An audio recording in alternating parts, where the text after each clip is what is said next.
बिस्मिल्लाहिर्रहमानिर्रहीम अस्सलाम वालेकुम। Welcome to cooking insight. उम्मीद है कि आप सब लोग खैरियत से होंगे और अच्छे से आप लोगों की ईद भी गुजरी होगी। अगर ईद के बाद आपके घर में दावत है तो ये रेसिपी आपके लिए परफेक्ट है।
एक खाने का चम्मच नमक,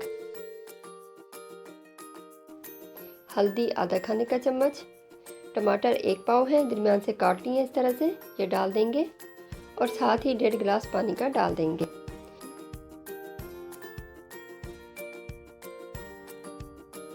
अब बीफ को 15 मिनट प्रेशर कुकर में पका लेंगे।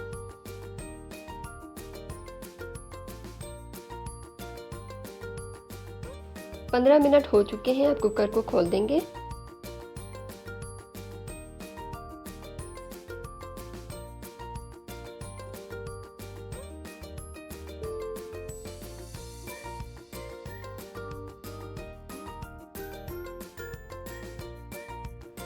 ये देखें गोश्त गल चुका है। अब इसे एक लोहे वाली कढ़ाई में मुंतकिल कर देंगे और इसका पानी अच्छे से खुश्क कर लेंगे और बड़ी वाली हड्डी इसमें से निकाल देंगे क्योंकि इसका जो रस निकलना था वो इसमें निकल चुका है।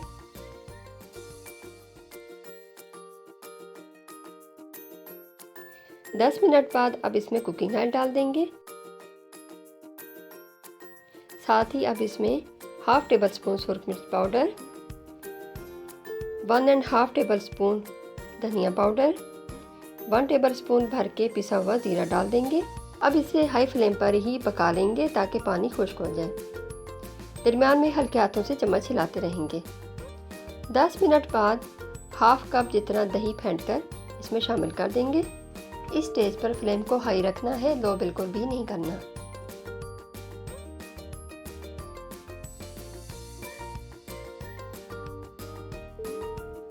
हाई फ्लेम पर बीफ कढ़ाई को 15 मिनट के लिए मज़ीद पका लेना है ताकि पानी अच्छे से खुश्क हो सके।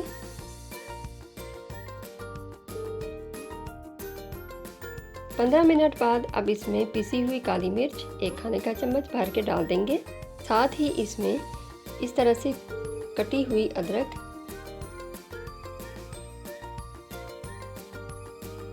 और हरी मिर्चें दरमियान से काट के डाल देंगे।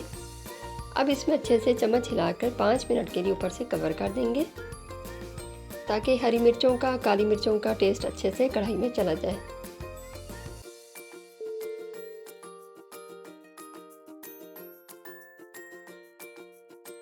पाँच मिनट के बाद कवर हटा देंगे। अब कढ़ाई को हाई फ्लेम पर मज़ीद 5 मिनट के लिए भून लेंगे।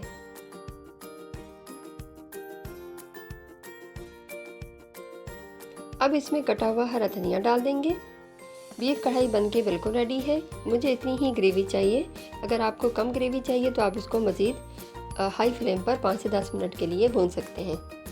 बीफ कढ़ाई बनके बिल्कुल रेडी है। अब इसे डिश में निकाल लेंगे। अब बीफ कढ़ाई को ऊपर से गार्निश कर लेंगे।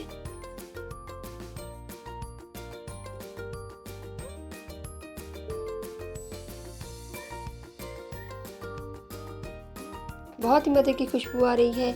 अब बीफ कढ़ाई को नान या तंदूरी के साथ एंजॉय करें, मेहमानों को सर्व करें। वीडियो पसंद आई हो तो लाइक कर दें और दोस्तों के साथ शेयर कर दें। मिलते हैं किसी और वीडियो में, तब तक के लिए अल्लाह हाफ़िज़।